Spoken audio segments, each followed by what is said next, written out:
En 2015, 3464 personnes sont mortes sur les routes françaises, un chiffre en hausse depuis 2 ans.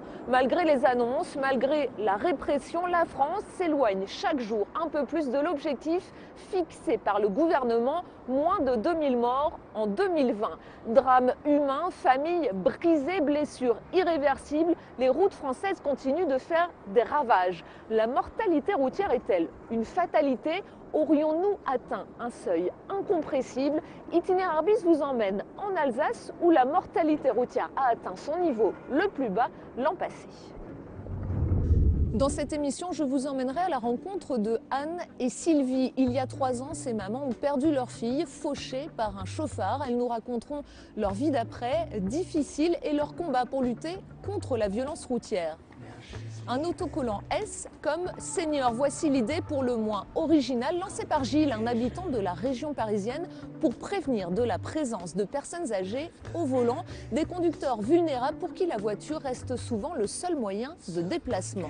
Et enfin, une ville plus sûre, direction Strasbourg, entre amendes minorées pour les cyclistes, sensibilisation des plus jeunes et responsabilisation des piétons. Je vous emmènerai dans une ville où les usagers de la route apprennent à cohabiter ensemble et où en 2015, aucun piéton n'est mort.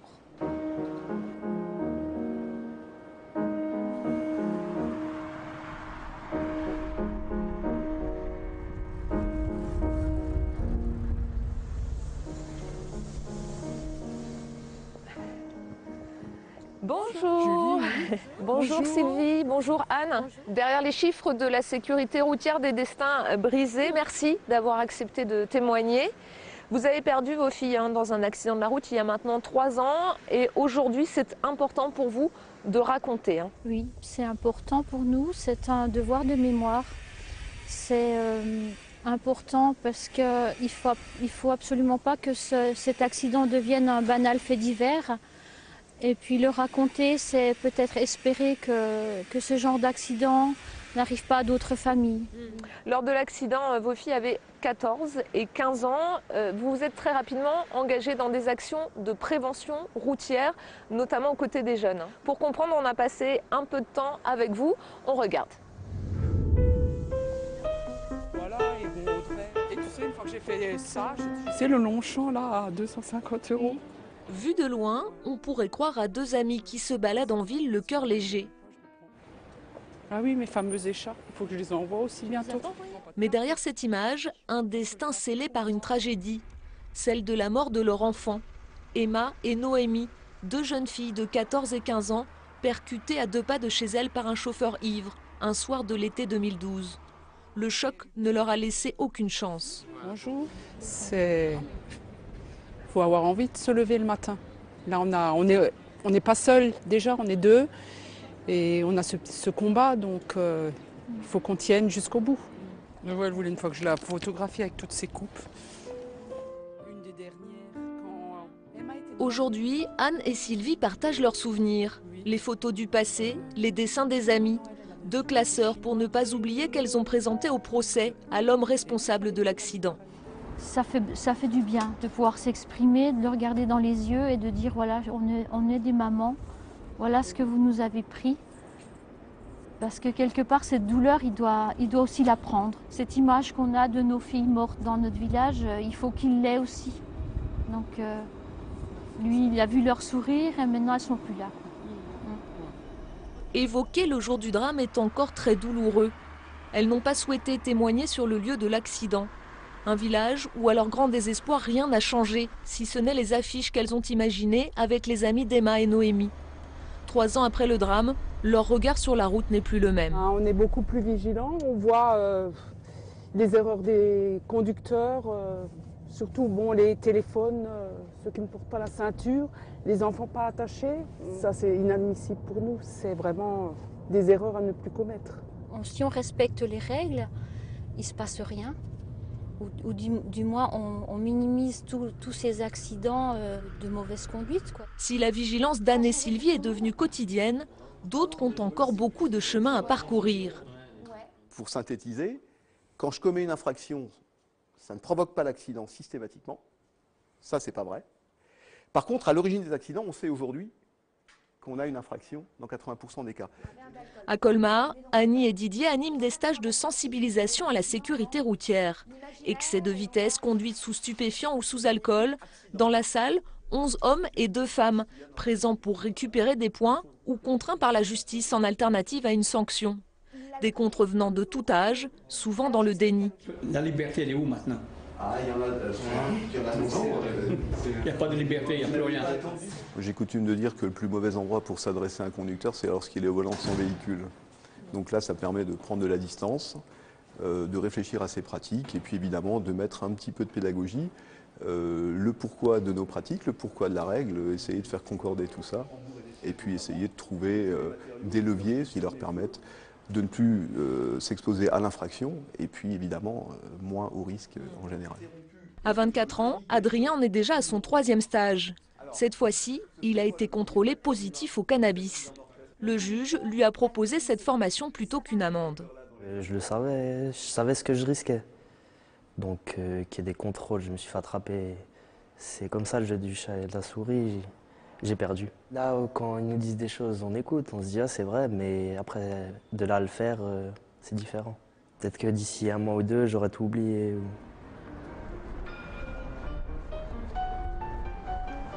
Fin de journée à Mulhouse et un moment important pour Anne et Sylvie, une intervention à l'IUT. Les 2 mamans ont transformé leur douleur en engagement.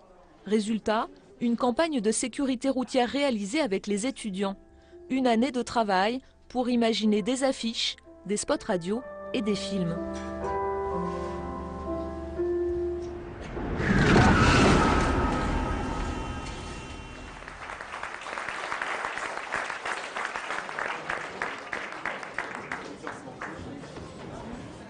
Ensemble, nous avons réussi à donner un sens à ce qui n'en a pas. Grâce à vous, tous, le dramatique accident qui a coûté la vie à Noémie et Emma ne deviendra jamais un banal fait divers. Surtout, prenez bien soin de vous et de vos proches et bonne route à tous.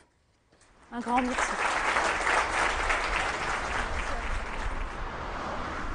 À ce jour, l'alcool présent dans 30% des accidents reste la première cause de mortalité routière. On se retrouve avec Anne et Didier dans la bibliothèque de l'IUT de Mulhouse. Anne, le conducteur qui avait mortellement percuté Emma et Noémie a été condamné à 5 ans de prison ferme. Comment vous avez accueilli ce verdict? C'était assez difficile puisqu'on se dit que avoir un verdict pareil, 5 ans de prison ferme pour 2 victimes, c'est bien peu. Est-ce que vous avez eu un sentiment d'injustice? On aurait envie que la loi change, c'est tout. Qu'on n'entende plus parler d'homicide involontaire, parce que qu'on parle plutôt d'actes volontaires, puisqu'on monte volontairement dans sa voiture, on roule volontairement trop vite, on prend son téléphone, c'est des actes volontaires. Si on roule en état d'ébriété, c'est aussi un acte volontaire. Donc Didier, on a parfois l'impression que la justice reste plus clémente quand il s'agit d'accidents mortels sur les routes. C'est l'organisation judiciaire du Code de la route. Le Code de la route, c'est une composante du Code pénal. Et dans le Code de la route, l'homicide volontaire n'existe pas. Il y a des pays où ça existe. L'Irlande, par exemple. Aujourd'hui, quand on parle d'homicide involontaire dans le Code de la route, ça veut dire qu'on n'avait pas la volonté au départ des conséquences de l'accident. La prévention, je pense qu'elle est là. On entend beaucoup, on voit beaucoup de spots, les jeunes sont énormément sensibilisés, mais s'il n'y a pas de réponse pénale, on se demande si vraiment tout est efficace, quoi. Je pense qu'il faut quand même une sanction lourde pour ce genre d'actes. Prévention, sanction, c'est quoi le bon dosage? Il se trouve que du côté de la sanction, on vient de très loin. Il y a 40 ans, l'alcool était considéré dans certains cas comme une circonstance atténuante, pour vous dire. Aujourd'hui, c'est très clairement une circonstance aggravante. Ensuite, au niveau de l'équilibre sanction et prévention, moi je parlerais plutôt de l'équilibre sanction-pédagogie, parce que je pense qu'on peut faire de la pédagogie dans le domaine, mais il se trouve que l'alcool, c'est quelque chose qui est très ancré socialement.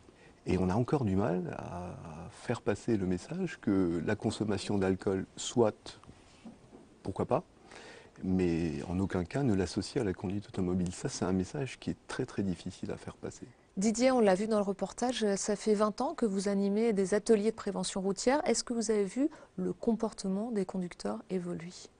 On n'est pas toujours, en tant que conducteur, conscient de ce qu'on risque. Je parle bien d'accident là, et non pas en termes de sanctions, lorsqu'on prend le volant alcoolisé ou avec des produits stupéfiants. Mais globalement, l'infraction de la route, c'est quelque chose qu'on a contribué à nous faire passer comme une infraction qui n'était pas grave finalement. Pendant des décennies, nos présidents de la République, à peine élus, amnistiaient les infractions de la route des 6 mois précédents à leur arrivée. Jusqu'en 1988, ça a été le cas.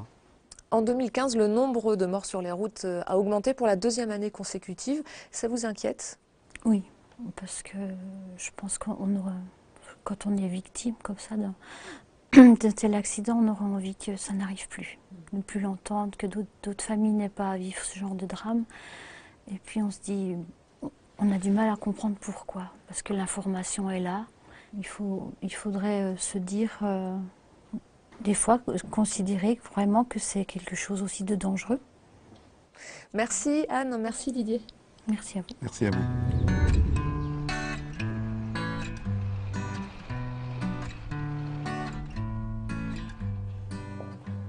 Des voitures de tout âge. Je suis à la Cité de l'Automobile de Mulhouse, une collection unique, mais des véhicules qui ont depuis longtemps quitté les routes. Avec l'allongement de la durée de vie, les seniors sont de plus en plus nombreux à se déplacer. En 2050, ils représenteront près de 30% des conducteurs. Peut-on conduire en toute sérénité à tout âge? Dans les Yvelines, Gilles a lancé un macaron S comme senior, a apposé derrière son véhicule comme le A des apprentis.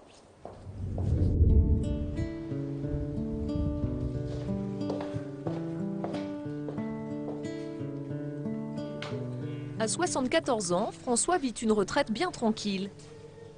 Comme lui, les plus de 65 ans sont de plus en plus nombreux sur les routes. Près d'un tiers des automobilistes. Plus nombreux et plus vulnérables aussi.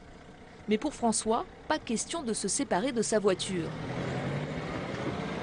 S'il fallait prendre l'autobus ou je sais pas, ou le tram ou un truc comme ça, là, je n'ai pas à me soucier du moyen de transport. Alors non, j'aurais du mal à m'en passer. Et même lorsque la météo ne s'y prête pas. En revanche, sa crainte, c'est les autres, en particulier les 2 roues. Et quand un scooter passe au rouge, cela l'irrite. De toute façon, moi, j'ai un peu la phobie des motos. Parce que des motos, des cyclos, des vélos, au feu rouge, ils vous dépassent, ils se mettent devant vous, ils vous bloquent, ils arrivent de droite, ils arrivent de gauche, ils vous coupent. Non, là, moi, c'est un petit peu c'est le seul point noir. Ça, Mais sur la route, le danger ne vient pas que des autres. Si François a toujours été très à l'aise au volant, aujourd'hui, il a changé ses habitudes. J'ai peur de ne pas avoir moins de réflexes ou d'être moins rapide, ou s'il faut me rabattre tout de suite et tout ça, je l'aurais fait avant. Maintenant, je ne le fais plus, je pense. Je suis moins téméraire, je pense. En France, sur la route, la mortalité chez les plus de 65 ans a augmenté de près de 10% l'an passé. Statistiquement, les seniors ne sont pas pour autant les plus dangereux, mais ils sont plus fragiles. Faut-il pour autant afficher la couleur? Ce quadra père de famille en est convaincu. Il a inventé le S comme senior, un autocollant pour signaler la présence d'un conducteur plus âgé. Devant nous, il y a une personne âgée qui est au volant, il faut la respecter, il faut être plus prudent.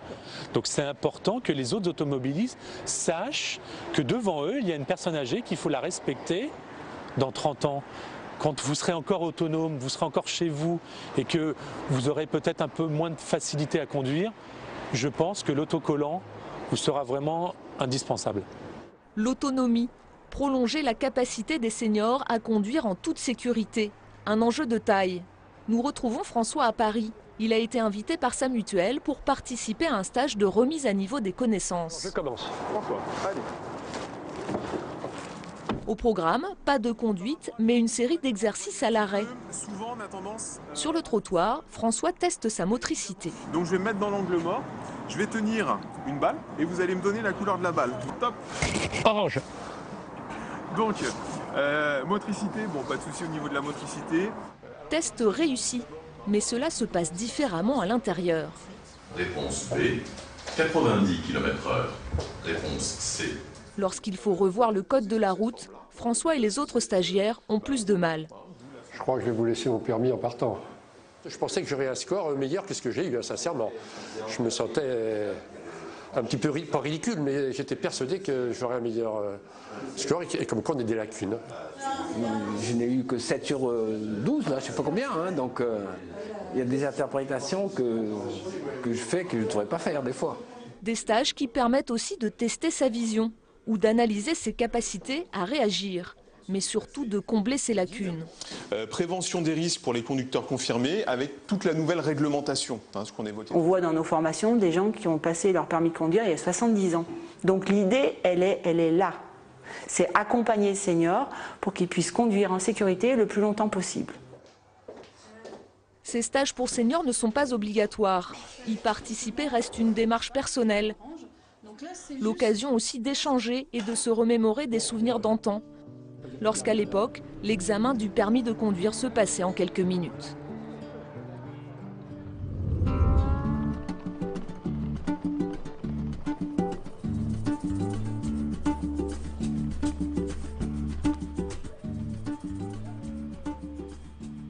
On se retrouve avec Michel Rich, bonjour. Bonjour. Vous êtes directeur des comités de la prévention routière du Haut-Rhin et du Bas-Rhin depuis 4 ans.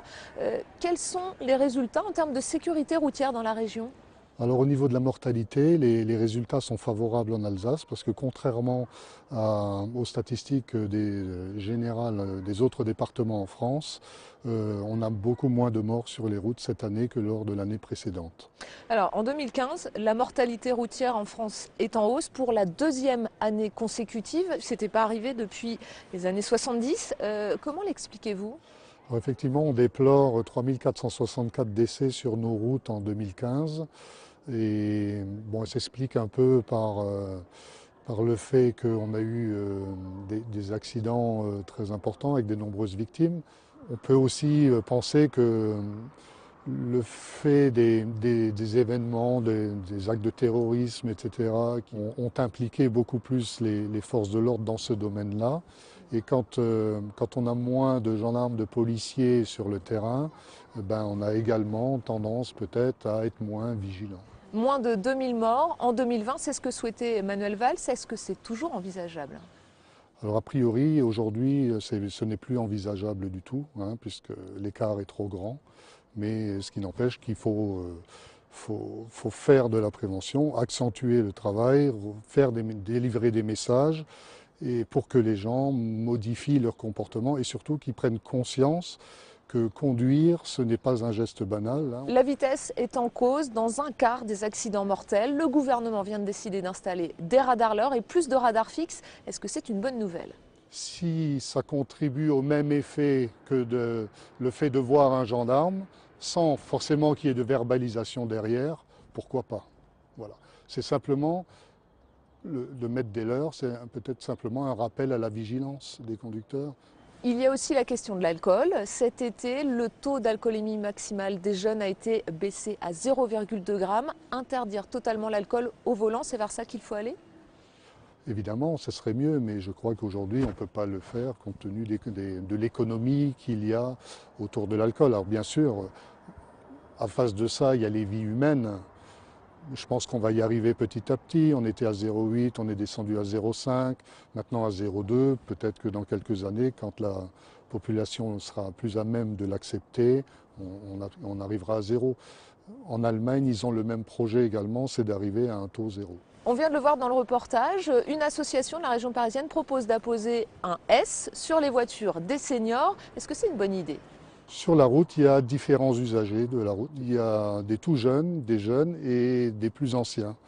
Et on n'est pas tous égaux dans la manière de conduire et dans les réflexes. Si ça devait être instauré, je pense que ça pourrait ne pas être imposé à tout le monde et que les seniors qui le souhaiteraient pourraient l'apposer d'eux-mêmes. Voilà. Merci Michel Rich. Quand on parle accident, on pense souvent vitesse excessive, autoroute, réseau secondaire. Pourtant, un tiers des accidents mortels ont lieu en ville, à basse vitesse. Des agglomérations où les plus fragiles, cyclistes et piétons, côtoient les voitures. En 2015, à Strasbourg, aucun piéton n'est mort. Un défi quotidien dans une ville où tous les usagers de la route sont responsabilisés et pas seulement les automobilistes.